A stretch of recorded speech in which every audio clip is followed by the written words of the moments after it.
Hi all. போன வீடியோவில் table of கான்சோனன்ட்ஸ் சொல்கிறேன்னு சொல்லியிருந்தேன். ஸோ ஃபஸ்ட்டு டேபிள் ஆஃப் கான்சோனன்ட்ஸில் இது தாங்க இருக்குது.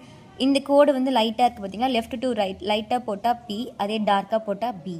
மேலேருந்து கீழே லைட்டாக போட்டால் அதை டி, அதே டார்க்காக போட்டால் டி.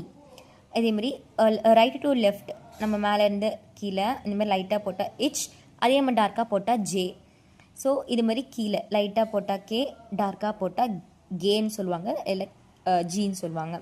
அதே மாதிரி நம்ம இங்கே வளைவு பார்த்தோம் தெரியுமா, இதை பாருங்கள், இந்த வளைவு தாங்க இங்கே எஃப். இது எஃப், லைட்டாக போட்டால் எஃப், டார்க்காக போட்டால் வி. அதே மாதிரி நெக்ஸ்ட் பாருங்கள், இதில் நம்ம இது பார்த்தோம் இல்லையா, இந்த பார்ட் வந்து லைட்டாக போட்டால் இட், டார்க்காக போட்டால் டி.